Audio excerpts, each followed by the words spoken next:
Welcome, welcome, welcome. Wow. I just watched Lord of the Rings 1, 2, and 3 over this weekend. The Fellowship of the Ring, the Two Towers, and the Return of the King. Hold on. Boy, I tell you. Boy, I tell you. Wow. First thoughts initially, when I walked out of the theater on Friday for the first movie, all I could think of in my head was, this is the blueprint. This is the pinnacle. Like this, I can see all the things that were in this movie that inspired so many movies. Even though I watched this right now. This shit came out in 2001. 25 years ago. That's what they're celebrating, right? The anniversary. I want you to think, like real quick. Think real quick. These niggas made this movie in 2001 based on a book from I don't hold on, I got to look this up cuz I don't even know when the books were made. Dude, when was the books released? The books were released between 54 and 55. Holy shit. All right. Initial thoughts were this is the blueprint, right?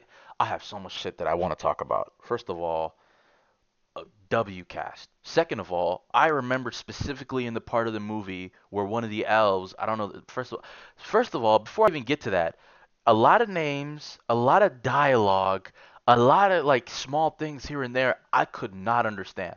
I know they're speaking in some sort of language in some different areas, and sometimes when they were speaking in that language, the movie theater doesn't give you no subtitles. So these guys would just say a random ass word and I'm supposed to guess what the fuck he talk about? That don't make no sense. And if he's speaking English, it's so quiet and loud at the same time that you can't hear what he's saying. Uh, Not just him, not Aragorn specifically or Strider. I don't know what that nigga name is, but boy, I tell you. All right, fuck all that bullshit. Let's get to the meat and potatoes. First movie. Wow. Wow. I want to say my favorite part of that entire movie. By the way, the ending got me because I don't know anything about the Lord of the Rings. So I'm watching this movie and I'm like, when are they going to finally make it to Mordor, right? I watched a 3 hour and 40-minute movie for these niggas to end right when he just seen the cliffs of Mordor. I was so fucking pissed. But then I realized, oh, it probably takes three movies. It's a three-movie saga, whatever. I want to say Gandalf dying in that first movie, cinema.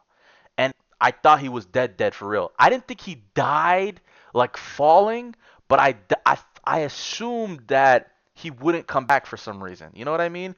I don't know what Gandalf is, but he's clearly not an elf and he's clearly not a mortal. He's like a wizard, but I don't know what like he's like I thought he was an elf wizard. That's what I thought he was.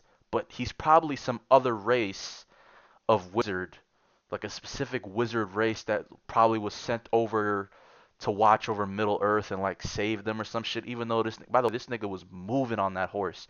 Anytime Gandalf was on a horse, he was moving. But it feels like he was useless a lot of the times. He'd fight with a sword and he wasn't bested in battle.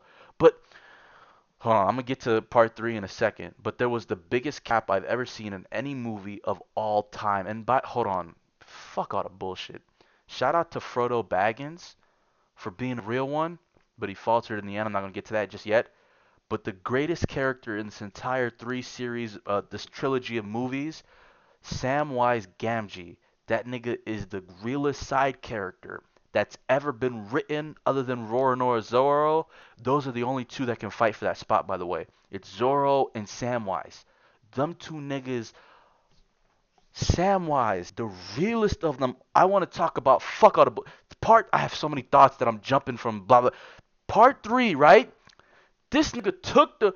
Obviously, I knew that he took it, but like I didn't understand why they didn't show that he took it. But he took the ring, right? So I'm like, is he gonna lie at this moment? Because I just assumed he had it. But then he's like, no, I took it, and he hesitated for a second, and he gave it to Frodo. At that moment, it was solidified. He is the realist. He told him a million times about Gollum. I'm not gonna hang up on Frodo though, because Frodo was being influenced. His mind was fucked. Let's get back to the first movie though. First movie, this bitch start off chill as a bitch. It's so quiet and chill, and you see Bilbo. He's a little off, but you're like, okay, so what is Bilbo like? Like, what is he? You know, what's his deal, right? I'm thinking Bilbo. I don't, by the way, I don't know anything about Bilbo because they say the like at the end of the third movie, the first book was written A Hobbit's Tale by Bilbo Baggins, and the second movie, The Lord of the Rings by Frodo Baggins. So I know The Lord of the Rings is the sequel, and I know Hobbit's Tale is the prequel. So does that mean the three movies that released later on are those about Bilbo Baggins and his previous adventure with the ring? Because I am assuming he had a previous adventure with the ring, and then that's why he still like I can't I really don't understand Bilbo's like thing. I really don't understand it. And like he was such a like good character to me, but also confusing. And the way he was still asking about the ring all throughout the movies, and then when he's seen, he's like, "Oh, you lost it? Oh, I wish I could just touch it for one last time," you know? And boy, that ring must have been addicting, huh? I want to get back to that first part. So I really liked Gandalf's entrance, the little fireworks. I liked the cinematography was like, hold on, let me the cinematography was amazing. Uh, Stunning, beautiful. I love the directing, but the what is it called when you take different camera shots? I love the way he worked the camera, how he would zoom up real close, like up, you could see like the wrinkles on their face, like the camera would be dead ass right here, right in front of your face, right? I love that he did that. A lot of those scenes. There was this one scene in the third one that I just watched the third one right now. That's why I'm still talking about it. But there was one scene where Aragorn is like sitting in a corner, and one of the shires were like lit, or one of the beacons or whatever were lit like all the way in the background, and I was like, "Ooh, that's a nice ass shot." The cinematography was beautiful. The score was, oh my God, delightful. It's the exact score I would imagine for that type of setting. And it did hype up sometimes, lower sometimes. There was these unsettling moments, especially in the third part where the spider came. Holy shit! I wish I made a video on like I decided when I on this weekend of watching these three movies that I was gonna review them at the end when I seen all three, but I kind of wish I reviewed them separately because all I can think about is that third one. Before even though I seen these ratings from IMDb, I'll rate these shits on different things. Me personally, I agree with this 8.9 out of 10 because I was like, when I was walking out the theater, I was thinking, this is not a 9, but it's also not an 8. It's not an 8.5. I was like 6, 7, 8. Is it 9? I was like 8.9. I was like 8.9. Second movie, I'd give this movie a 9.2. In the first movie, it felt so long. It felt like 4 hours in the theater for this first movie. There were so many boring parts. Like in the second and third movie, every time they would switch off whatever they were showing, like I'll say this for the second movie, like there's different characters doing different like things, right? Everybody has like their own thing that they got to do. So I'm watching Frodo and Sam, I'm watching Aragorn and the dwarf and the elf, right? And then you watch the king of Rohan, right? It's like three different like things. And I every time they would get off one scene in the two towers, I'd be like, go back.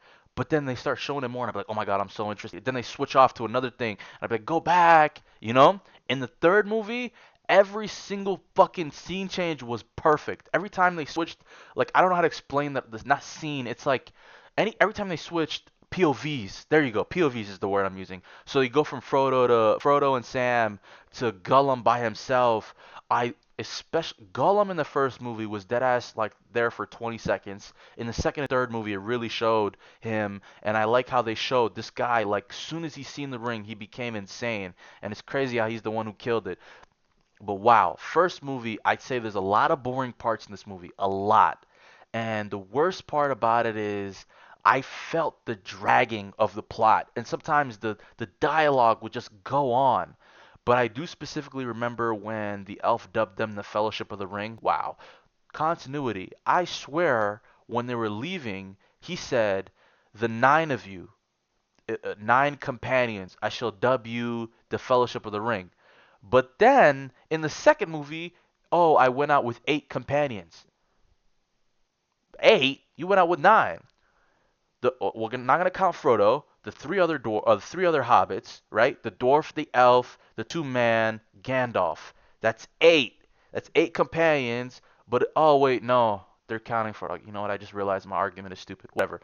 That this movie was genuinely amazing. I loved so many things about this movie. The only thing is, there were so many moments where I was just like, golly, can we finish this scene already? Like, this shit felt like it was dragging. And you can tell by the second and third movie, because in the first movie, I watched this and it felt like everybody was speaking super fast, but like nothing was getting done. I don't know how to explain it. They were all speaking, but nothing would get done. You know what I mean? So, whatever.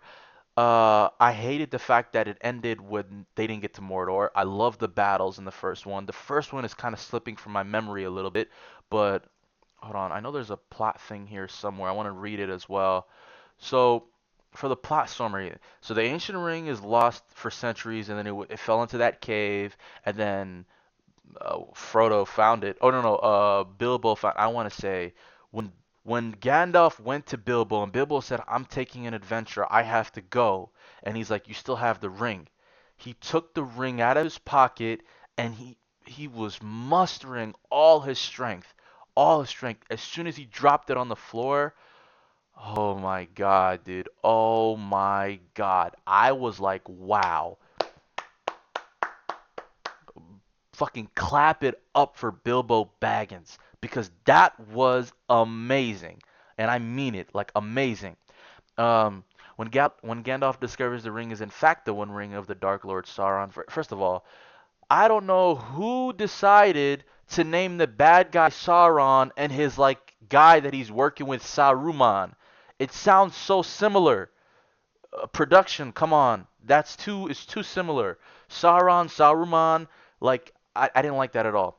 He's joined by Gandalf the Grey, Legolas the Elf, Gimli, and Legolas. Oh my God, Sanji and Zoro. Sanji and Zoro, I don't know why I'm always referencing One Piece, but like so for movies, right? My whole life, I've always like I love One Piece. And me in my head, my whole life, I've always thought this is the pinnacle. This is the greatest adventure ever told. And it's still being told, right? So in my head, I'm thinking One Piece is the greatest adventure ever told. I've watched this movie and I'm like, is it though? Like like really is it? Because this is dead ass probably the greatest adventure ever told. One Piece One Piece and Lord of the Rings, like I can't tell you which one is better. I truly cannot. Let's keep going. He's joined by Gandalf, Legolas, Gimli, Aragorn. I swear in the first movie they were calling him Strider. I swear to God. Boromir, fuck that guy, and his three hobbit friends, Merry, Pippin, and Samwise. Shout out to Aragorn. Shout out to Gimli. Shout out to Legolas. Shout out to Gandalf. Shout out to the guy who's like the king of Rohan, his two like nephew and his niece. Those two, shout out to them too. I don't know their names. Shout out to a Faramir.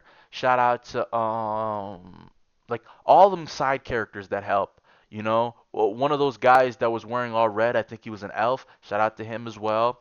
All of those people, shout out to them. But Merry, Pippin, and Samwise Gamgee, I swear to God, I might name my son after Samwise. That's the realest nigga I've ever seen on cinema. On cinema, nigga, on cinema. I want you to understand, this nigga never once switched up.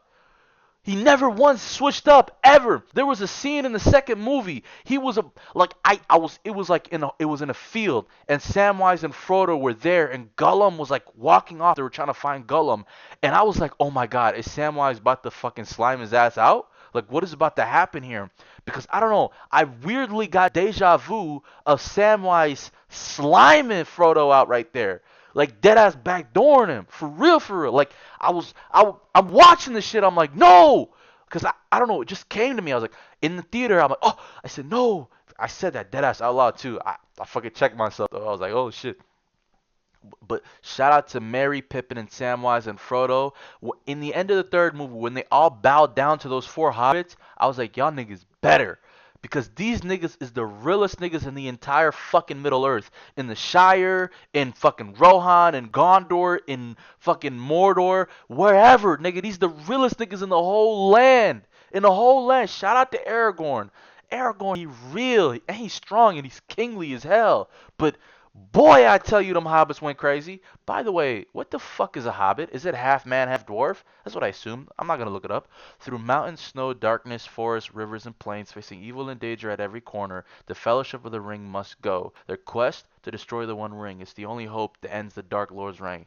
The future of civilization rests in the fate of the One Ring, which has been lost for centuries. Powerful forces are unrelenting in their search for it, but fate has placed it in the hands of a young hobbit named Frodo Baggins.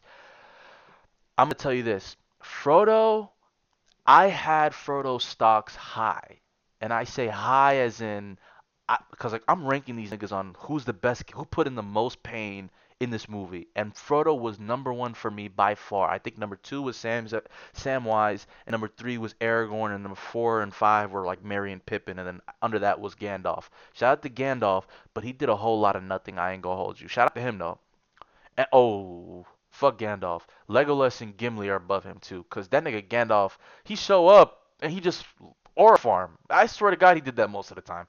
Whatever. He inherits the ring and steps into legend. A daunting task lies ahead for Frodo when he becomes the ring bearer to destroy the One Ring in the fires of Mount Doom, where it was forged. The movie is adapted from the novel of the same name and shows a different world where different types of creatures live. Humans, elves, dwarfs, hobbits. Ours are some of them.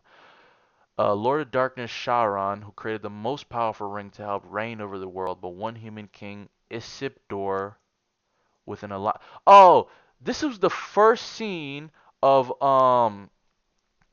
Oh yes, this was the first scene of the Lord of the Rings, right? This nigga killed Sauron like he was all the way on the ground, and then he just swung his sword and killed him. I said, Cap, Cap. You're telling me the Dark Lord died from a little swipe? There's so much cap when it comes to the action in this movie, it fucking pisses me off. I digress. With an alliance with the elves, they defeated the Dark Lord, took the ring so that he can destroy the evil ring. But the ring cursed power, whatever possessed it, comes under the influence of it and he can't let it go. The king decides to keep it himself, relinquishing the only chance of destroying the ring. Oh yes, he went to the Mount Doom and he held his hand out and then he was like, they were telling him to destroy it. I think somebody was telling him to destroy it, but he said, "Nope, I'm keeping it." Turned around and then he fucking got slimed out and then the ring fell into the pond, and that's where Bilbo found it. Hobbit named Bilbo finds it and keeps it for many years and passes it. By the way, why don't they ever talk about this? Is this in the Hobbit's tale? I really need to know. I have to figure that out. Hobbit named Bilbo finds it and keeps it for many years and passes it to his nephew Frodo, who decides to destroy it to the no beat chance of Sauron's return. So Frodo and 8 begin their journey to the cracks of Doom, as the birthplace of the ring is the only place where he can die. His fellowship includes 4 hobbits, 1 wizard, 1 elf, 1 dwarf, and 2 humans. So through the mines of Moria, the forest of the elves, the river, they started their journey. Galadriel, the elven co-ruler of Lithania. Oh, yep. And wait, is Celeborn? Who's Celeborn? I gotta look it up. I forgot. Is it the dad? No. Oh, it's these two. These two barely got any screen time. Shows the Dark Lord forging the One Ring where he can use to conquer the lands. Blah blah blah. Last alliance formed to counter Sauron, but Sauron himself appears to kill Elendil, Peter Mackenzie, the High King of Arnor and Gondor, and Gil-galad, High King of Mordor. Elendil's son Isildur grabs his father's broken sword and slashes at Saruman. The stroke cuts off his fingers, separating from the wing and vanquishing his army. By the way, at the end, these niggas just disappeared. I don't understand. The ring's found 2,500 years later when it comes to a creature named Gollum. Gollum is one of the craziest characters because in the first movie, I'm like, why is he such an iconic? Because my precious. That was the first thing in the first movie. It was literally just him going, "My precious," some shit like that, right? Like twiddling with the ring.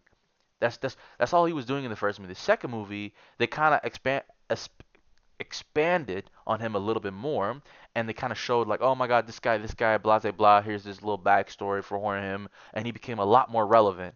And every time Samwise kept fucking telling Frodo this guy doesn't give a fuck, even though Samwise was originally wrong, he did catch him. What really pissed me off is the bread scene, but On God, let's not talk about that at this moment. A hobbit-like creature whose mind was poisoned by the ring after burying it for 500 years, who takes it underground for 5 centuries, giving Gollum unnaturally long life.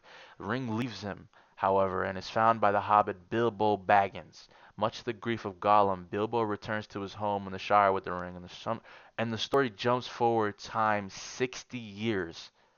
We never understand how Bilbo finds it. He just found it in a cave. Like, I don't understand that. At his 111th birthday, Bilbo leaves the ring to his nephew and adopted heir Frodo Baggins. The wizard Gandalf investigates the ring, discovers its true nature, and learns that Gollum was captured and brutally tortured by Sauron's Ark, revealing two words during his interrogation: Shire and Baggins. Gandalf returns and warns Frodo to leave the Shire. Frodo departs with his friend Gardener Sam to Bree, uh, uh, Gardner Sam to Bree with plans to meet him after Gandalf goes to Isengard to meet the heads of the Order. Saruman, oh, yep, head of his order. First of all, Saruman, I understand why he was evil, but it just kind of felt like, okay, this nigga's evil now. Like, I don't feel like they really gave him a reason other than, oh, Sauron is too hard to defeat. See, the fucking names are too similar. Sauron, the devil, is too hard to defeat, so I'm gonna join forces with him. That's what Saruman is on. But Saruman, he a bitch ass nigga. He just, by the way that Saruman died, cap again. Yo, this nigga gets killed. He gets killed by the king, the guy who was like mentally enslaving the king. The guy stabs him, and then the guy just fall. No way you can stab a wizard in the back just like that. That's how I'm telling you the wizards are just cap humans. Like, they're just fake. These niggas have no real power. Maybe in the books they did, but in the movies, it felt like this nigga was aura farming and he only helped a little bit. If we have the white wizard Gandalf with us, Gandalf the Grey, Gandalf the White, whatever the fuck you want to call that nigga, why ain't he putting in more pain? He just chilling. Aragorn putting more work in it. Fucking Legolas and Gimli putting more work. Yo, that nigga's a fraud. And Saruman's a fraud. Let's continue. The ring wraiths have left Mordor to capture the ring and kill whoever carries it, having already turned. He then imprisons Gandalf atop or whatever that is. Frodo and Sam soon joined by hobbits Merry and Pippin. There you go. After encountering a ring wraith on the road, they manage to reach Bree, where they meet a man called Strider. I told you his name was Strider. I thought I was tripping, who agrees to lead them to Rivendell. They agree only because Gandalf isn't there to guide them. After some traveling, they spend the night on the hill of Withertop, where they are attacked by Nazgul at night. But Frodo's grievously, yep, they stabbed him, right? They must quickly get him to Rivendell for healing. Frodo is taken by the elf Arwen to the elvish haven of Rivendell also, and healed by her father. First of all, is this the guy? Let me see. Is this the guy? Yes, it is. This nigga's an underrated side character. He put in pain. He put in work. And he's the only one who looked like his wig kind of fit him. He's the only one. Everybody else's wig looked fake as a bitch. Saruman, Gandalf, Legolas. I guess Viggo Mortensen looked good. Like right here, his hair looks good. I can't hold you. Rivendell, Frodo meets Gandalf. Why he didn't meet him at Bree as planned. In the meantime, there are many meetings between various people. Council to decide what to run can only be destroyed by throwing it into the fires that is of Mount Doom, where it was forged. Mount Doom is located in Mordor, near Sauron's fortress of Bardar, and will be an incredibly dangerous journey. Frodo volunteers to take the ring, uh, and he's accompanied by his hobbit friends and Gandalf, as well as Strider, who is revealed to be Aragorn, the rightful heir to the throne of Gondor. Bilbo gives Frodo his sword Sting and a chainmail shirt made of mithril. Also traveling with them are the elf Legolas. Shout out to Legolas, the dwarf Gimli, and the Boromir, the son of Steward of Gondor. I want to say Boromir was done dirty because he only got one movie. His death scene was quite sad for sure, but it also kind of foreshadowed because he wasn't a real nigga through death, and that's the sad thing because out of all the characters in Lord of the Rings, there are ways to die and ways not to go out. So right before Boromir dies, Gandalf is fighting off this fucking hell dragon or whatever. He defeats the hell dragon, says, "You shall not pass!" or some other shit, and the guy couldn't pass.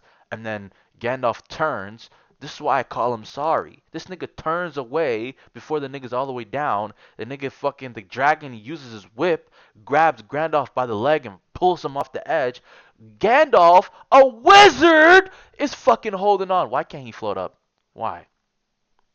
Gandalf is a wizard. Why can't he float up? Why can't he use his magic? Obviously, he dropped his staff, so he can only use magic through his staff? Weak ass nigga. If that's the truth, weak ass nigga. Fucking fraud. Yo, the more I think about it, the more that nigga's a fraud. Let's continue.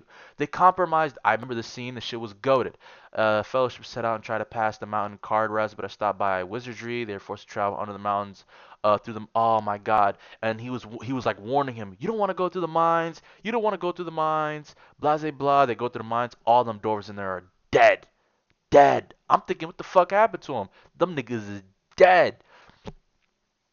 Giving them no choice but journey to the exit on that journeying part way through the mines. Actually gives away their presence to a band of orcs. The Fellowship then encounter a Balrog. A Balrog. What the fuck is a Balrog? Is it just the devil? Hold on. Balrog, Lord of the Rings. Oh yeah. Isn't this the same shit? Oh yeah, yeah, no, we're getting to it. Yeah, yeah, he's getting to the part.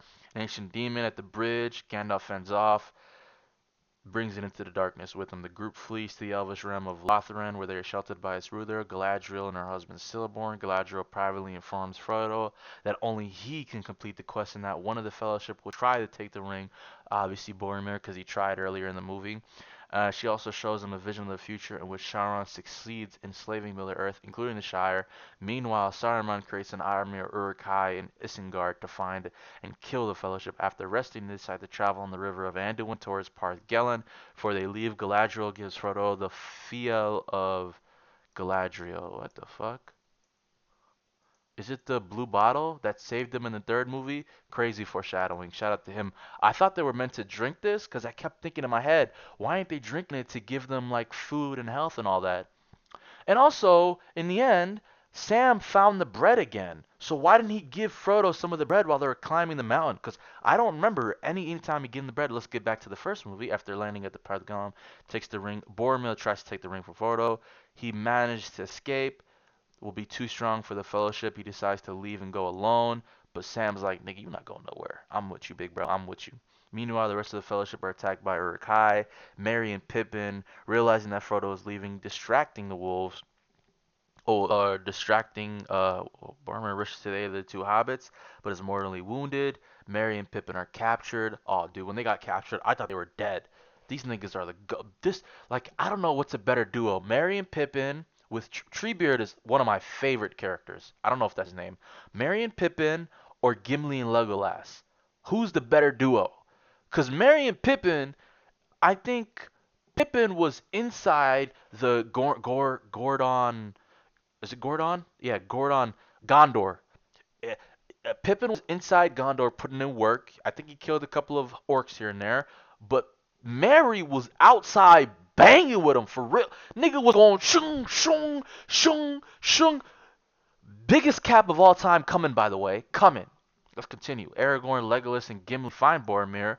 He regrets attempting to steal the ring and dies. Fearing the ring will corrupt his friends, he decides to travel to Mordor alone, but Sam comes along with him, recalling his promise to Gandalf to look after him. As Aragorn, Legolas, and Gimli set out to rescue Merry and Pippin, Frodo and Sam make their way down to the pass, journeying on to Mordor. I was so fucking mad at the end of this movie because there were so much times where I'm like, okay, when are they gonna get to the fucking Mordor? When? When? Just didn't happen. Just didn't fucking happen. Whatever. I rate this movie an 8.9 out of 10. It was phenomenal. It was amazing.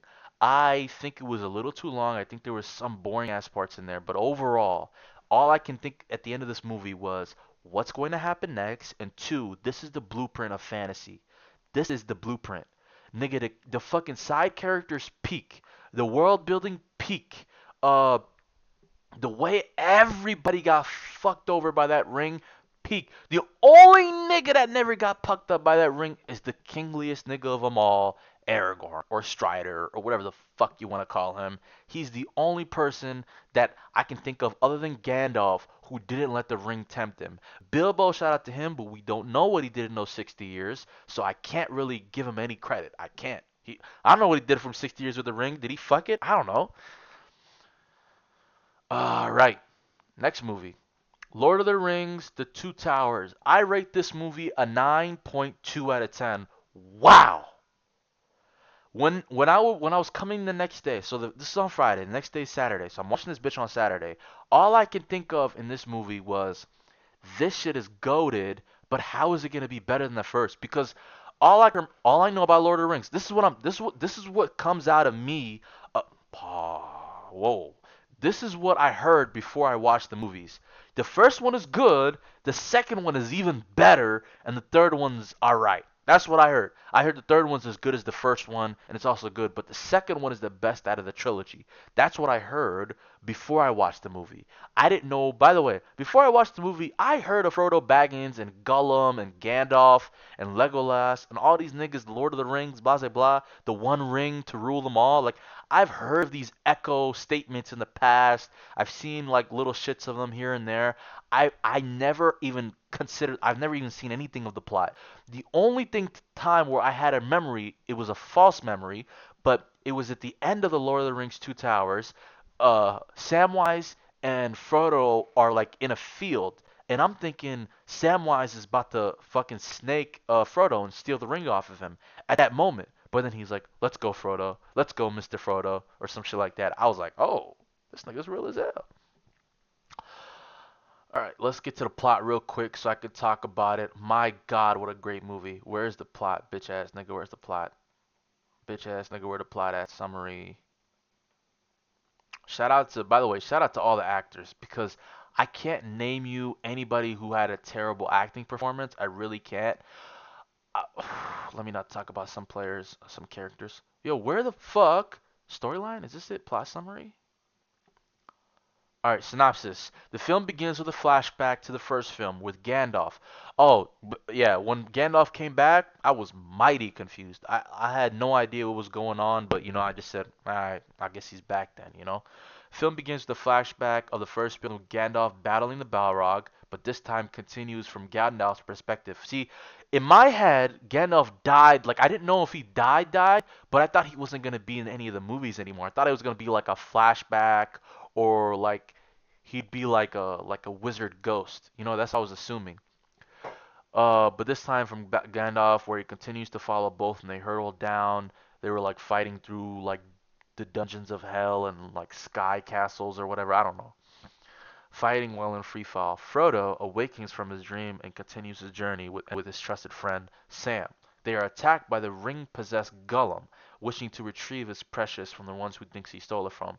The hobbits subdue and bind him with Sam's elven robe given to him by the elven elder Galadriel in Lorien. Hold on, what the fuck does Galadriel look like? I keep hearing her name. Her.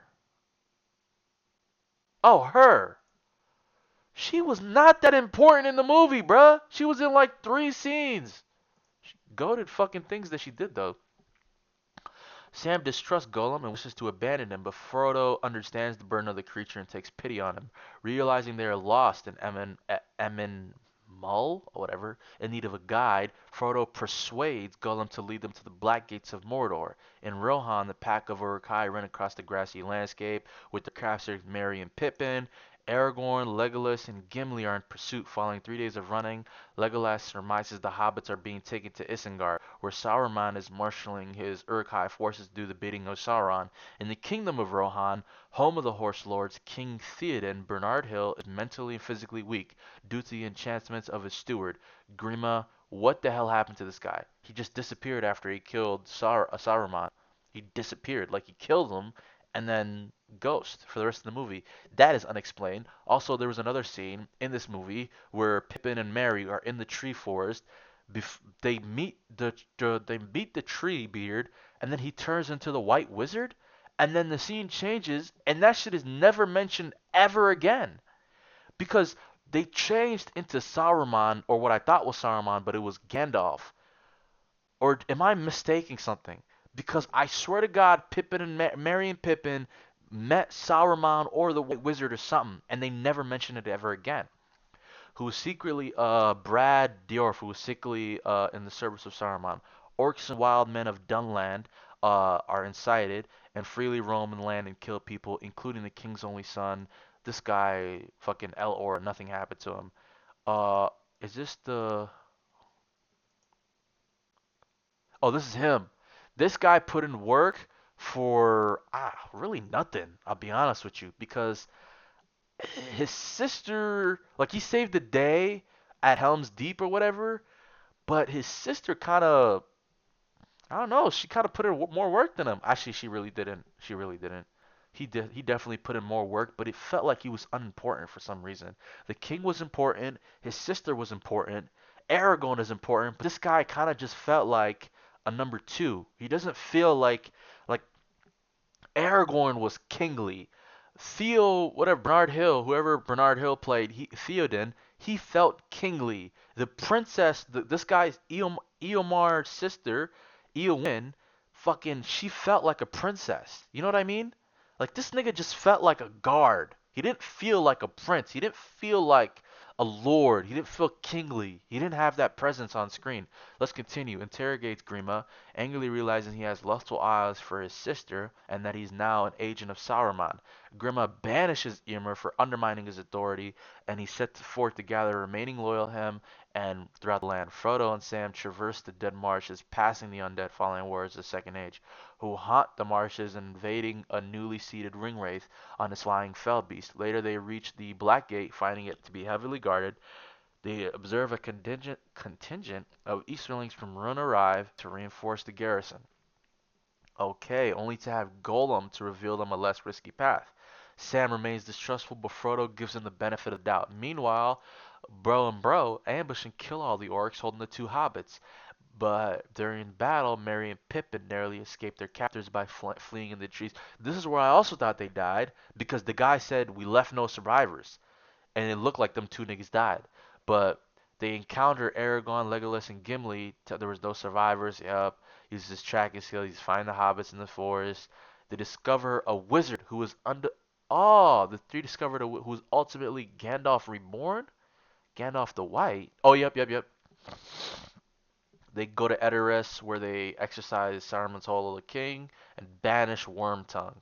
Theoden is confronted with his dead son, and rather than risk, decides to flee to a large fortress called Helm's Deep, which in times of trouble has saved the people of Rohan. Gandalf leaves to find Yomer and Rorim, promising to return within 5 days. As a strong attraction draws, he says, in 5 days look east. And dead ass, 5 days, he pulled up. Aura farming, not actually doing any work. This nigga is a fraud. Let's continue. Leaves to find blase blah. Wormtongue flees and tells Saruman blase blah blase blah. Gollum battles his evil personality. I fucking love the scene where Gollum was talking to himself, but it was two Gollums. It was bad Gollum and good Gollum, and he told the bad one to go away. And that nigga dead ass went away. If only Frodo didn't sell him out. If Frodo didn't sell him out, I don't think he would have sold him at the end there. I really don't. You know? But it is thanks to him that the ring is gone. So shout out to Gollum. Terrible fucking I hated him. He was a great villain, but I hated him as a character because it felt like Frodo was like purposefully ignoring all the bad shit that he was doing just so like me personally, if this is why Frodo keeps dropping down the ranks for me. If my day one is telling me something and this random nigga I don't know is telling me something, I get that he understands where Gollum is coming from because Gollum experiences the ring. He understands what it's like to be a ring bearer. But Sam is your day one. This nigga literally, when you were told to go by yourself, he said, "I'll go with you. I'll go with you, folk. Me, I'll go with you." And you still doubted his ass, Frodo? Let's continue. The two hobbits are witness to an ambush of Southrons that are taken captive. I also like this part where Faramir, the brother of Boromir, he knows that his brother is dead, and then they tell him why. It's because he tried to steal the ring, and this nigga's like, well, I'm taking you back to Gondor. But then they realize, yo, this shit is evil as a bitch. You got to go. I bid you well on your journey because dog, that is a tough ass journey. So that's why Frodo was still up here for me. But Samwise is the realest of them all. Alright, meanwhile, along the journey to Helm's Deep, the travelers are attacked by the wargs and orc riders. Aragorn is dragged by a warg and falls off a cliff. Fake ass. I hate this fake death scene for no reason. Dead ass. In Rivendell, Elrond knows that the age of elves is ending and convinces Arwen that it's hopeless to stay and that she should leave. By the way, did she stay? Because I can't remember seeing her in the end there. I really can't remember if she was there at the end. Is she still with Aragorn? I'm not sure. Elrond shows her a prophetic vision if she waits. Even if he succeeds and becomes the king of Gondor, he will still succumb to mortality, will suffer grievously once he is dead and she's left to wither away. She reluctantly agrees to leave. Elsewhere, Frodo and Sam are taken to Haneth Anum and brought before Faramir, the younger brother of Boromir, right? Gollum eluded capture and in order to save his life is lured into a trap unknowingly by Frodo. Faramir learns of the One Ring and he tries to prove his worth to his dad. His dad never fucked with this nigga. By the way, at the end, Faramir and Yomer's like this guy's sister, Ewan or whatever, um, they just got together out of nowhere?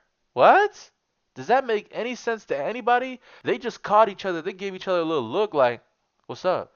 And then they was just at the end holding hands and I was like, what? This cop ass relationship. She was digging bro for the minute, but he's like, yo, my heart is right here. She's right here. I ain't leaving her for you, bro. You mortal too. You not even like whatever. Let's continue.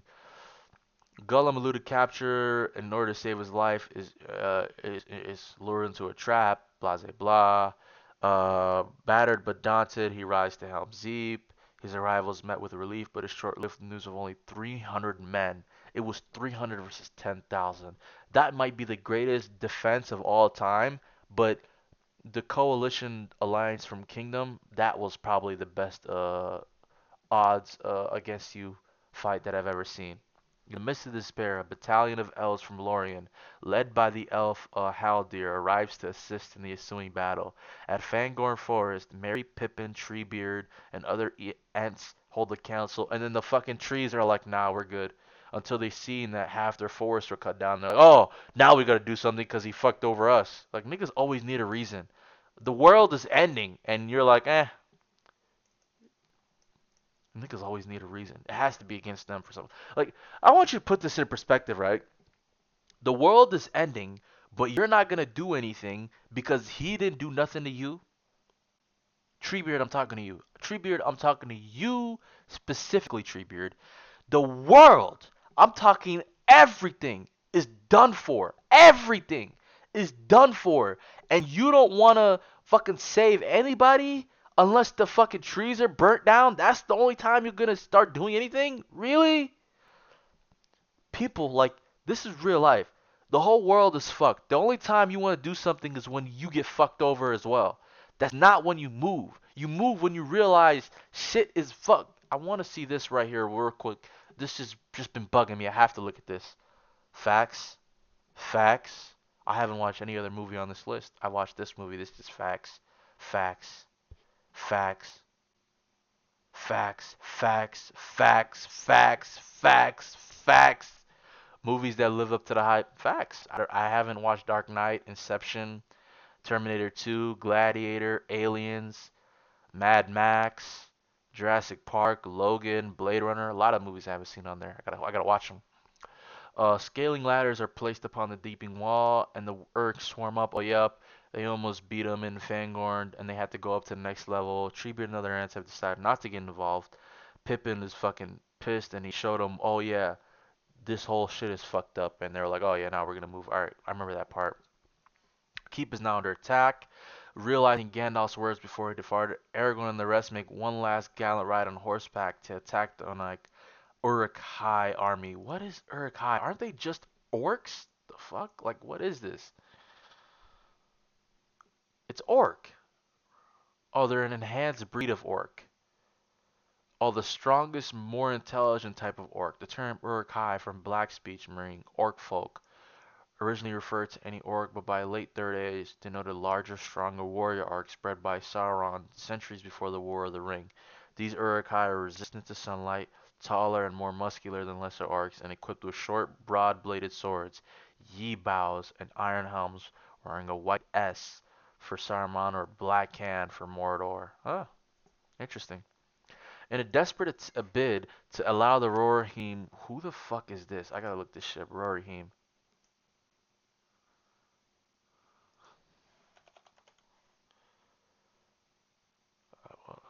What the fuck is Rohirrim? The Rohirrim were a people of Northmen descent to inhabit the realm of Rohan in the center of Middle-earth, referred to the famous horsemen. What? The Rohirrim were tall, blonde, mostly blue-eyed. They were noble, brave, and strong-willed. Their horses were important everyday assets. As an agrarian people, they built few cities, towns. Its capital most was the hilltops of Rohirrim were descendants from the Northmen of Rovian and whatever who lived in the vast plain removed. Golly, so much depth. The terms Riders of Rohan. Ah! The former is the chapter title and the King's Riders, specifically the Horsemen. Okay, I see what they're talking about now. Okay, okay. These are the guys who are on the horse, I'm guessing. The horsemen, though. Just call them horsemen, nigga. Fuck is this complicated ass name for? Elsewhere, Ents are also attack Isengard, tossing stones and rocks while collapsing a dam. Yup, I seen that at the. That was a great scene, and then they got high at the end of the movie, and they all laughed and had fun and blah blah blah. You know, that's what life's all about. Laughing and have fun. At the ruins, Faramir and the hobbits are confronted by a ringwraith and its fell beast. With the help of Sam, Frodo nearly escapes. Sam narrates how the story must go on and how they should keep pressing forward as Faramir decides to finish. This is also there's moments in the movie where willpower is shown, and it's like that's why I love One Piece so much because willpower is put into your strength perspective. So these niggas are. I want you to understand he is his father's worst, like his least favorite son. His father has two sons, and he hates on this guy. And the guy's like, the only way I'll ever fuck with you if you bring that ring to me. If you bring that ring to me, I'll fuck with you. And he's like, do I want to get my father's love? He was gonna banish me, and he did banish him later on. But think he made this decision against all odds. Because there's a couple of times where I'm like, obviously they're going to make this decision because the movie has to go certain ways. But I'm thinking, you can easily as well make this decision, you know? And then they somehow escape, you know, and you're not the bad guy or some like somehow. You know what I'm thinking? But he was like, no, you have a fucking burden. And I'm going to bid you farewell.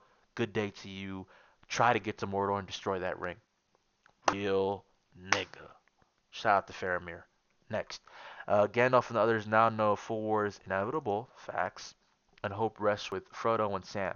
These niggas don't even know Frodo and Sam alive, by the way. They just have hope in nothing, because they haven't seen them in days. And you're thinking, yo, like, cause, bro, I want you to understand, these niggas went on different fucking journey. They went through the whole Middle Earth, then just to get to Mordor, they had to go through this little side, climb up bare mountains, climb up bare trees, bare everything. They went through so much fucking hoops and juggles and blah blah blah, just for like, just to get there, bro. The journey. This is what I'm talking about. Adventure. This is the greatest, like not the greatest adventure ever written, but this is one of the greatest adventures ever written. Like I've always thought One Piece was that pinnacle and nothing would even come to even touch it. But this right here, the struggles they had to go through, the battles, the times where it felt like all odds were against them, the different POVs, how they got separated multiple times, how they returned together. I fucking loved when Frodo and Sam at the end of the movie where Frodo wakes up and Gandalf is already there and the whole fucking everybody comes in and gives him a hug and all that. And at the end, everybody bowed down to the four hobbits. And they're like, no man shall bow down to, you should never bow down to any man. And everybody bowed down to them. And I'm like, they deserve that. Them niggas put pain in. These guys are hobbits, 3'5", 3'6". They're halflings. They can't fight. They're known for being drunks and being high all the time. They're gardeners. They have no business being in this war. Yet they carried the burden and they completed the mission against all odds. This is adventure. This is it right here. It's been written. My God, I just, I'm so inspired by this, dude. This shit was amazing. Let's continue. Who have resumed their journey to Mordor with Gollum, accompanying them once again, having felt betrayed after his subsequent mistreatment by Faramir's men. Gollum's darker nature returns, and he decides to reclaim the ring by leading Frodo and Sam to her. Her fucking, she was no threat at all. This spider was a bitch. I ain't even gonna hold you. But I rate this movie a 9.2 out of 10. It's my second favorite movie out of the three movies. Next up, next up, the best movie of them all, Lord of the Rings: Return of the King. This movie felt like wow. Bro, when I tell you this movie felt like a blink and it finished. I enjoyed every second of this movie. Every second of this movie I enjoyed. I rate this movie, it's better than the second one. In my head, as I was driving home, I had three thoughts.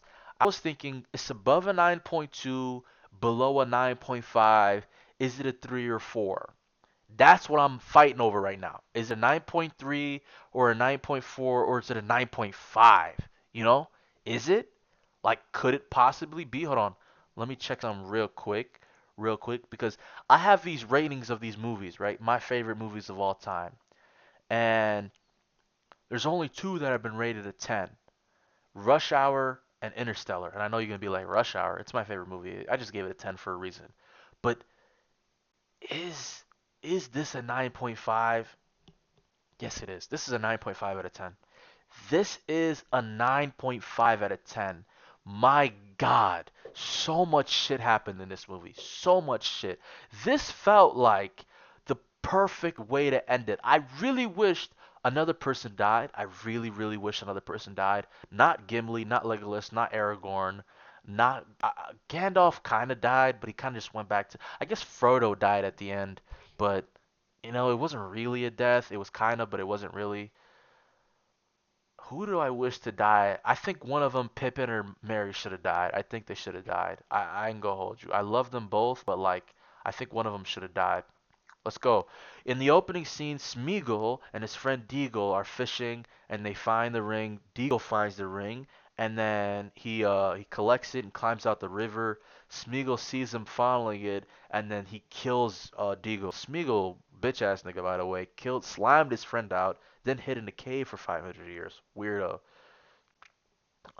Strangles his friend, and then we are shown then how Smeagol was ostracized, suffering terribly from his loneliness and shame. He takes solace in his love for the ring, and he slowly tortures his mind, and then like his body like contorts into Gollum, like he's a hobbit, but he dead ass like becomes a fucking Gollum. You know what I mean? Like what is a Gollum? What is a Gollum?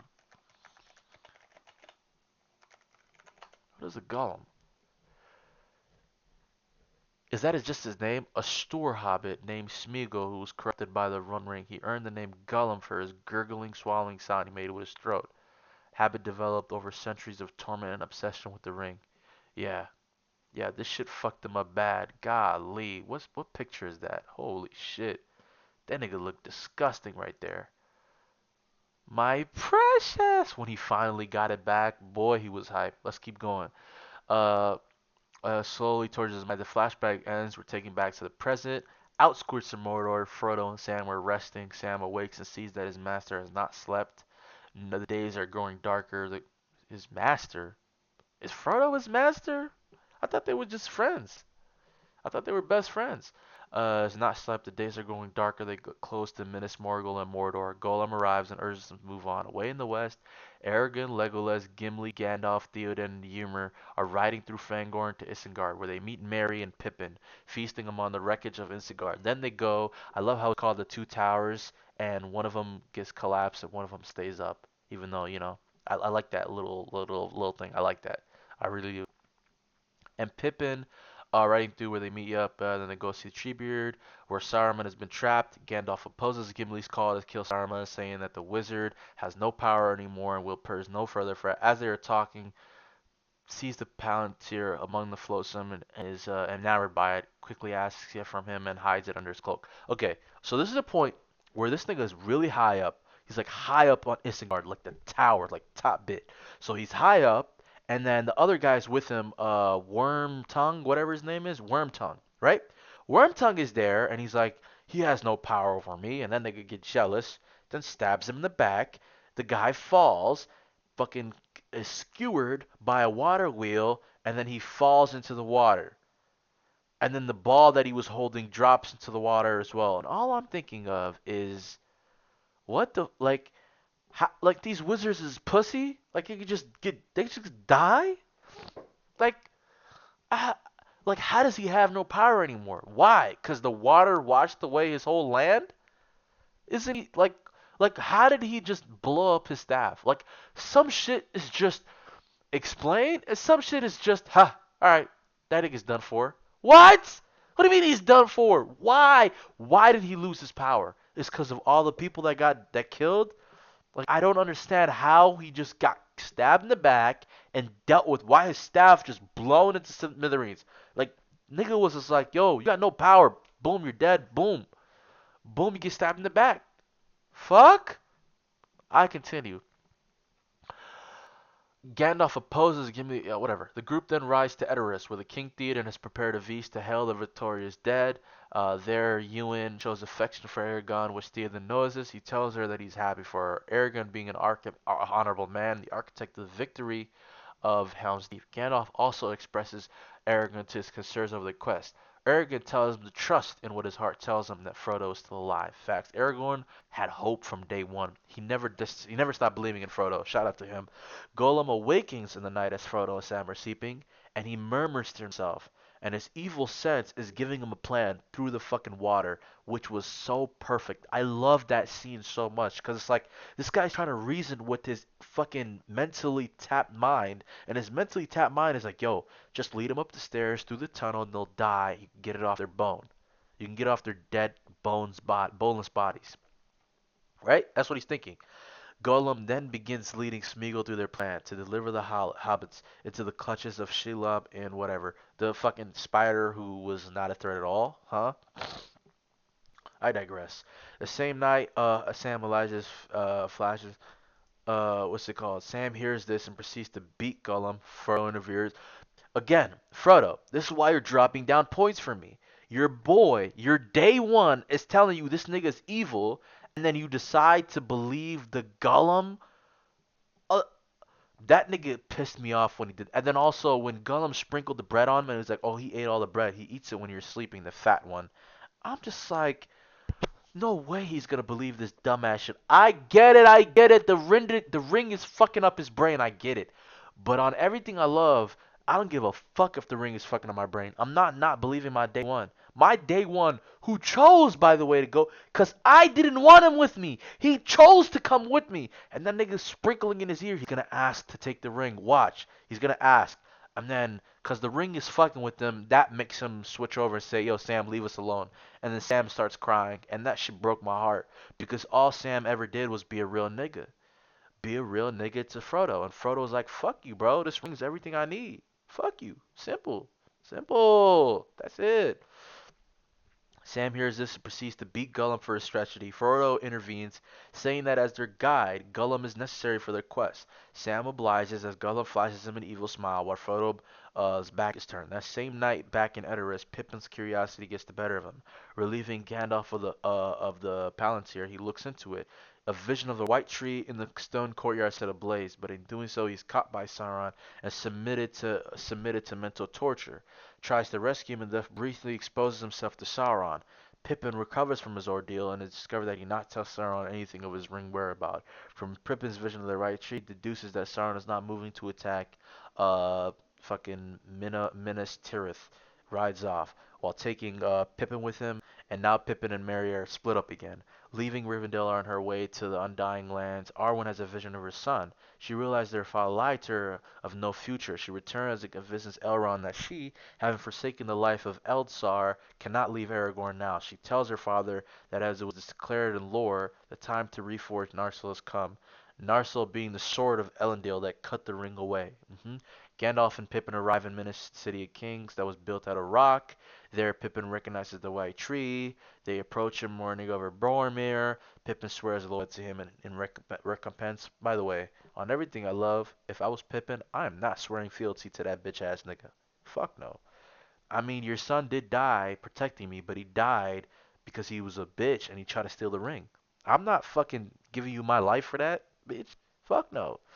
That's why I couldn't live in these old ass times. Cause I know this is how they was doing shit back in the day. Yo, your son died for me, now I'ma die for you, bitch. Fuck no. We not doing that over here, buddy.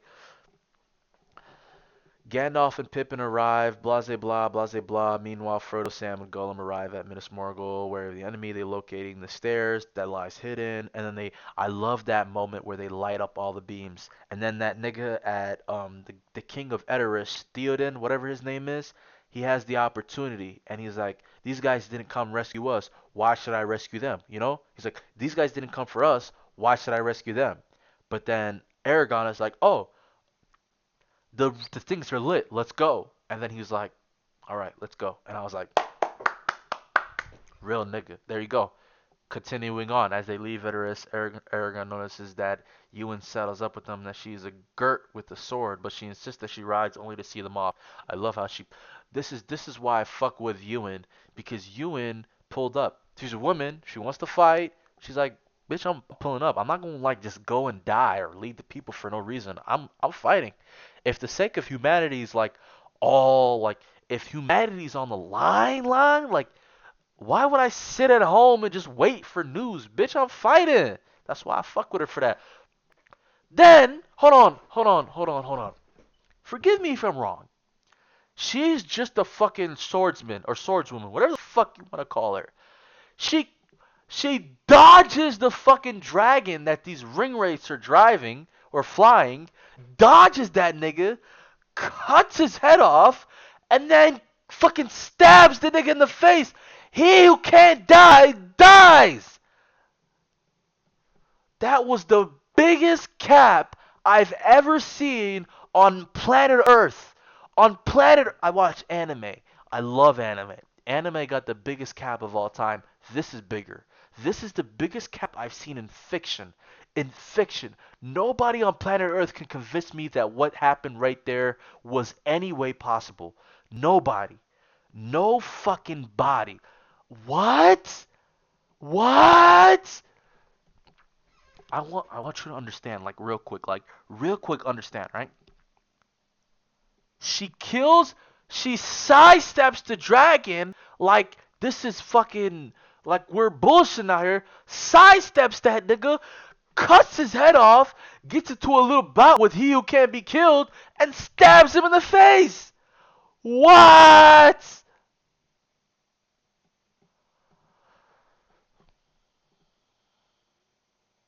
That is the biggest cap on planet. I was so fucking mad when I seen that because I was locked into the movie. I was locked into that final battle scene where these niggas is just fighting. I thought it was the final battle scene, it wasn't. But I was like locked in with them big ass elephants and all this other shit. She killed them two niggas. I know Mary helped her, but no fucking way. A hobbit and a swordswoman? This is why I say this shit is cap. Let's continue. Just that moment, doors of the city open. The Witch King of Angmar, leader of the Nazgul, dispatches his immense army. Start of the war. This is the witnessed by Gandalf and Pippin as a flash of lightning shoots up as the door is opening. At the urge of Gandalf, Pippin lights the first of the beacon signals to Edoras, alerting Theoden, Aragorn, and the rest of the Rohirrim to ride to the weapon taken at Dunharrow and thence to Minas Tirith. And as they leave Edoras, Aragorn notices that Ewan saddles up with them. Yup, the Morgul army crosses, blah blah blah, and then they battle. I loved how the whole battle went. I liked that and made it make sense because they did almost die, and then they were coming in from another way, and the guy was like, "Fuck it, I'm gonna go and get some more soldiers." He gets a ghost army, kills off all the mercenaries on the ships. Then he comes and saves the regular army over there. Shout out to Aragorn. Like he's just like he's the main character for a reason. He put in work for a reason. Like I can't fault what's his name at all. Like Aragorn in the whole like all of these movies, he put in pain. He put in pain every time, without fail. I want to give him that props. I still think he's third best, maybe even fourth. Uh, in the movie of like how I rank everybody. Frodo, even though at the end of the movie he sold. Let's hold on. I'm getting ahead of myself. Let's continue. The orcs proved too strong, drive Gondorians out of Iskalith. Faramir and his few surviving men retreat to whatever the city behind. Faramir is then told he's still alive. Gollum reaches out, saying that he understands his pain, saying that he will try and take the ring. In the captured, blah blah, blah orders send forth all legions and Nightlight. Yep, saying they will break the wizard Faramir's defense, manipulating him into taking a doomed ride to reclaim the city. Yeah, he sent his son out to die, and then at the end he was like, "All right, kill us both," when his son was clearly still alive. This nigga might be L character of the entire movie. Hold on, this is the king, right, or the steward or whatever. This might be the worst character in the movie because in my head I'm thinking Boromir is the worst character in the movie, but no way Boromir can be the worst character when this guy exists when he's literally a waste of space. I thought this is what I thought. This king right here, Theoden, right? The king of Edoras, Rohan, Kingdom of Rohan. I thought he was gonna be a piece of shit after, but he actually showed up and was mad kingly and shit. This nigga, that's how you know he was just a bitch ass nigga guarding the throne. He's not really the ruler because he deadass had nothing. And then he's pouring wood oil on himself, trying to light himself on fire. I'm glad he burned to death. Dumbass nigga. Killed his own son for no fucking point. Whatever. And then, yeah, Frodo, fucking, he's deluded. So he's like, yo, fuck you, Sam. I'm staying with Gollum. Gollum leads him to fucking death. Attack is destroyed. Faramir is dragged back by his horse in a death-like coma. At the weapon tick, a hooded figure slowly rides on a white horse along the winding road to the encampment in the hills. The figure reveals himself to be Aragorn as Elrond. Oh, yep, he presents Aragorn with his birthright, the newly forged Andril, Flame of the West, to use the sword from to recall the dead men of Dunharrow. Yep, I love this part. Uh-huh. Aragorn accepts the counsel, rides off as he is preparing to go. Ewan comes and begs him not to go, declaring his love, but he's like, "Baby, I got a girl. I'm sorry. Shout out to you though. I got a girl though. I got a girl. I got a girl. I'm sorry." Oh, bro, this movie was so amazing, dude. I'm so happy I watched this over the weekend because I watched the first movie and I was like, I don't know if I'm gonna go for the second one, but I was like, dude, I said I was going to do it. So then I went and watched the second one and I was like, dude, I already watched two. I'm so excited on how this is gonna end. I watched the third one today. Man, this might be one of my best weekends of watching anything. This shit had me hype in the fucking theater. People clapped at the ending of the fourth movie, and I stayed. I read every word of like directed by Peter Jackson, written by Walsh and some other people. Directed by. I'm like, yo, thank you, this person. In my head, I'm just saying, good job, good job, good job, good job. I want to say thank you to every person who had anything to do with making these three movies. Thank you to the director. Thank you to the actors. Thank you to the producers, the people who made the costumes. Shout out to the people who made them wigs. You niggas need better jobs because all them wigs are ass. Gandalf's wigs was ass. Legolas's wig looks so fake. Yo, what does Orlando Bloom look like in real life? Hold on. What does Orlando Bloom look like in real life? This is what Orlando Bloom looks like, right? That hair that they put on his head does not fit him whatsoever. At all. Like, not even a little bit. Let's continue. Likewise, refuses Aaron was led next morning. He rides off with 6,000 riders. They were both told to remain behind. They came. Yep, yep. I love that part where Ewan takes Mary with her. And Mary put in work. I want to say shout out to Mary. Again, bro, I might get a fucking, yo, Mary, Samwise, Pippin, and Frodo. Bro, fucking go to the movie, man. Holy shit. Hold on. What is a Hobbit, by the way? I have to look this up. I have to. I keep thinking it.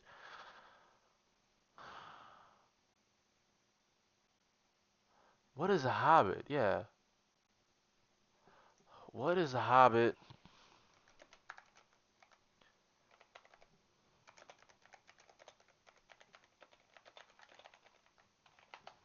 Ringa. Lord of the Rings. What does a halfling mean? Halfling refers to a small human-like race known as hobbits. They're just halfling. They mean half man. Are they half man, half dwarf?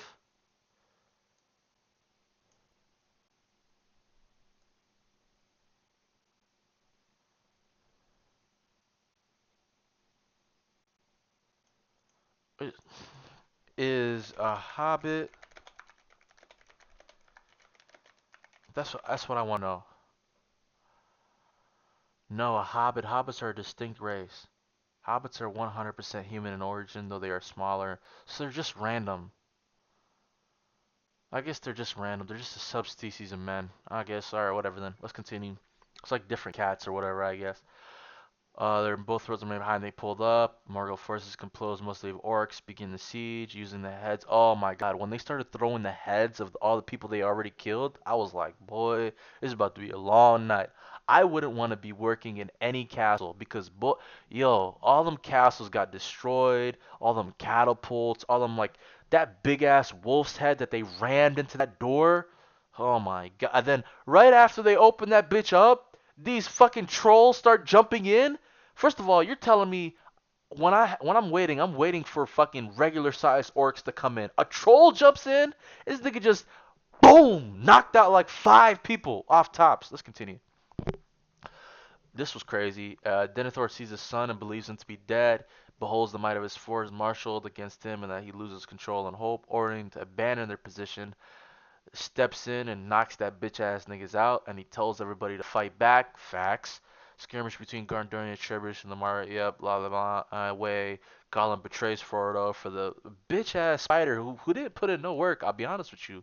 Sam returns to fight her off. He believes Frodo is dead.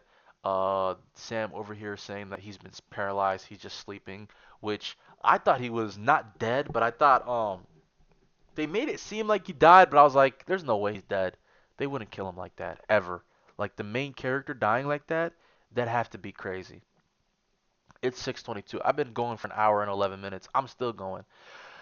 Down in the city, the battle goes ill with Gondorians as ground shatters through the gates of the city and the trolls pour in.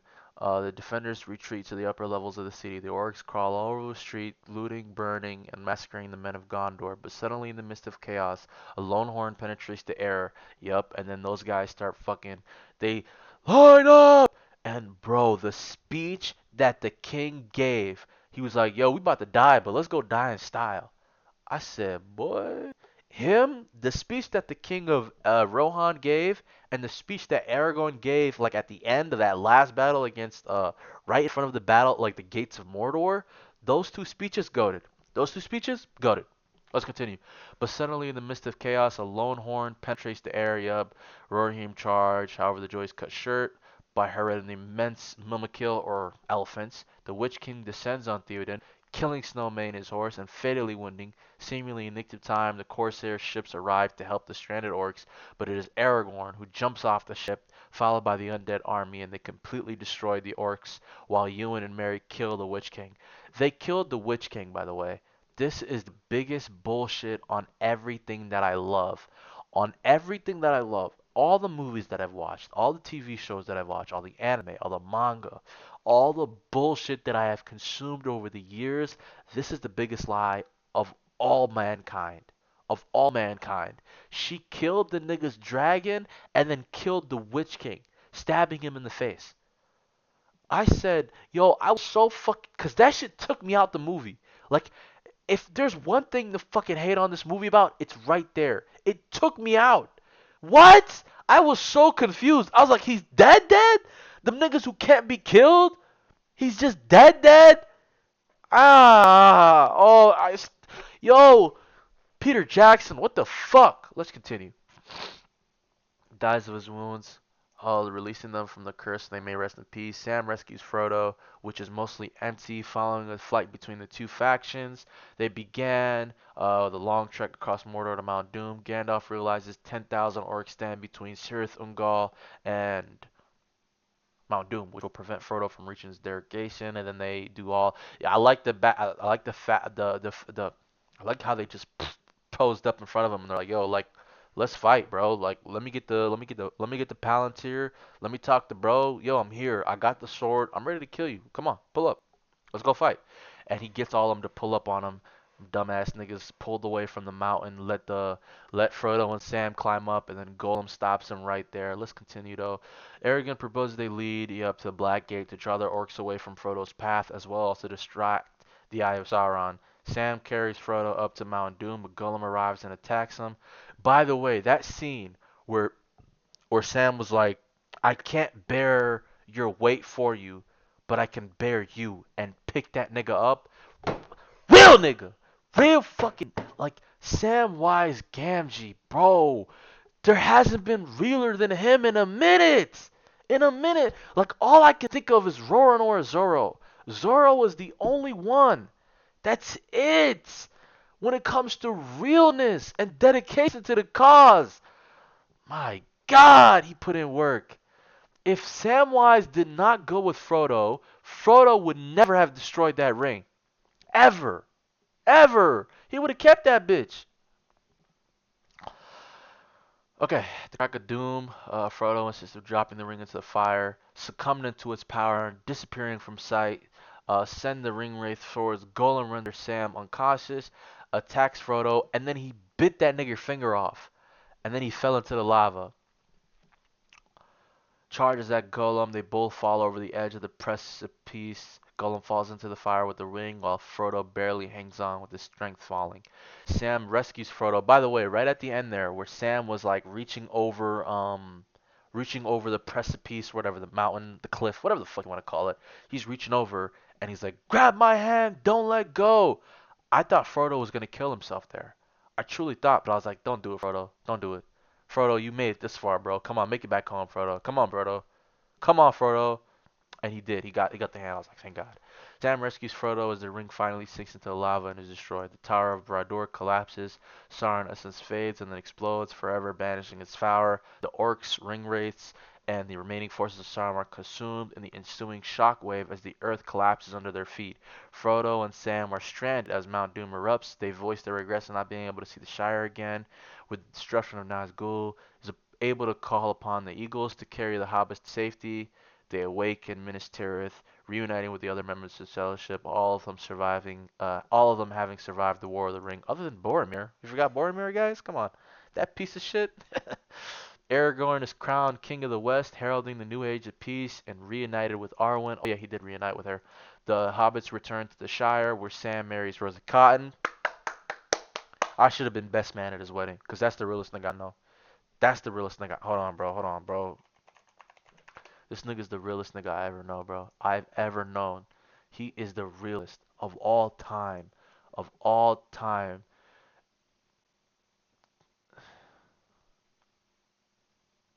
There is some good in this world, Mr. Frodo, and it's worth fighting for. This is the realest nigga I know. This nigga, bro, he's my favorite character. Shout out to like Aragorn. I feel like is the person you're supposed to like. Legolas and Gimli are the two side characters that are probably beloved. But Samwise Gamgee, he is the MVP of this trilogy. He is the MVP. Not Gandalf, not Frodo, nobody else. Because nothing would have happened without Samwise. Nothing. Aragorn's crowned King of the West. Yup. Sam marries Rosalie Cotton. Frodo, having finished writing his entry in the Red Book of Westmarch, is still suffering from the effects of the ring. Having possessed it for so long, he realizes that he'll never have peace in Middle-earth, so he decides to go with Gandalf, Bilbo, Elrond, and Galadriel to the Grey Havens. There he passes the Red Book on to Sam to record the years of his life to come. And thence the last ship to leave Middle-earth sets off, pulling slowly away from shore and passing along the straight road to Otmore West. Pippin and Merry take their leave, and Sam is left staring into the golden sunset. In the last scene, Sam is shown walking back up the lane. By the way, the movie ended with Sam getting his girl, his two kids, and the book. And he says, "Well, I'm back." And the screen flames to bro. My God, what a great movie! Hold on, this book right here. What's the significance of this book? Red Book of Westmarch. Sometimes it's the fictional manuscript written by hobbits related to J.R.R. Tolkien's frame stories. An instance of found manuscript literature to explain the source of his legendarium. In the fiction, is the collection of writings which the events of The Hobbit and The Lord of the Rings were recounted by the characters, and from which Tolkien supposedly derived these and other works. The name of the book comes from its red leather binding and casing, from it being housed in Westmarch and a region of Middle Earth next to Shire. In reality, modelists named the Red Book of Hergest and followed a tradition in English literature established by Samuel Richardson. He was also attempting, according to the scholarly Gursley Nagy, to fit the Lord of the Rings into his presentation of his legend dream as a genuine seeming collection of tales and myths by ascribing the documents to the Hobbit Bilbo Baggins. Is the title a character of the Hobbit? Oh, so Bilbo is the Hobbit, or There and Back Again, a children's fantasy novel by the English author J.R.R. Tolkien. Oh, best-selling book The Hobbit set in Middle-earth follows the home-loving Bilbo Baggins, the titular Hobbit, who joins the wizard Gandalf and the 13 dwarves of Thorin's company on a quest to reclaim the dwarves' home and treasure from the dragon Smaug. Bilbo's journey takes him through the peaceful rural surroundings into a more sinister territory. Picturesque or episodic quests. Several chapters introduce a new type of monster or threat, progresses through the landscape, gains a new level. Okay, so Bilbo is a like a character. The publisher was encouraged by the book's critical and financial success. As Tolkien presents the success of Lord of the Rings, he made rich. Okay, okay. Lord of the Rings. So this is the sequel. Hold on. What did Bilbo do in those 60 years?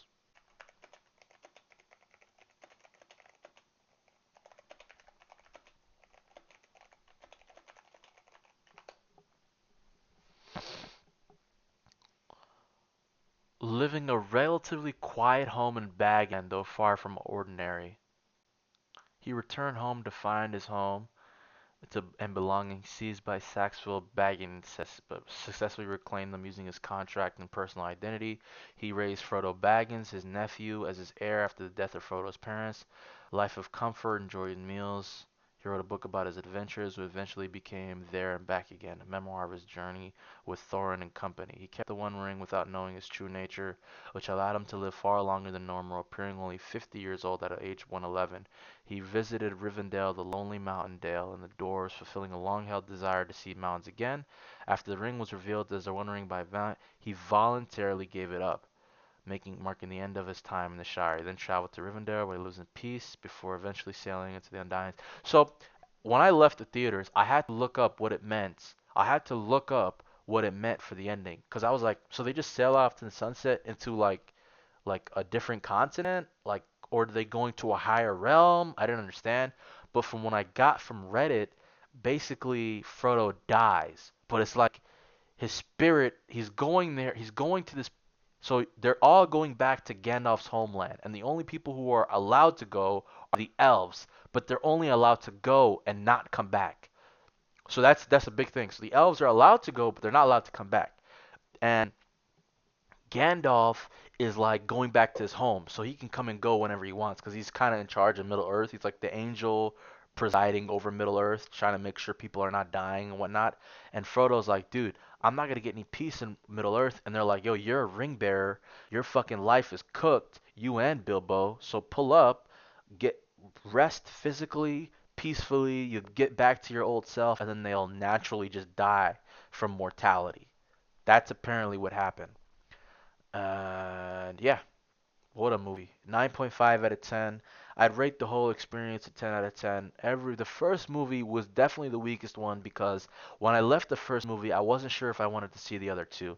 But after I watched the second one, I was definitely intrigued in watching the second one, and watching the third one. And then when I finally watched the third one, I was like, bro, I don't remember, like, there are not many trilogies where the first movie is the weakest, the second one is amazing, and the third one is even better. Like, that is not common at all. But this movie has done it. This movie has done it. It's made me want to read the original Lord of the Rings. That's what it's made me want to do. I want to say thank you to J.R.R. Tolkien. I want to say thank you to Peter Jackson. Thank you to Frodo Baggins, Gandalf, Samwise, Merry, Pippin, Legolas, Gimli, Boromir, King Theoden, Ewan, everybody. My fault. But everybody, I want to say thank you. This shit was an experience. This is fantasy. This is fantasy, dog. I can see why people get trapped in this and just want to see it 10 billion times. This is it. This is one of the greatest adventures ever told. Ever. Thank you guys for watching, man. If you like the video, like the video. If you want to subscribe, subscribe. If there's no if. That's it. One of the greatest adventures ever told. Lord of the Rings. Wow. Wow. Thank you very much. Thank you, Peter Jackson. Thank you to everybody who made this movie. I'm in true awe. That's it from me, though. Have a good one, y'all. Peace.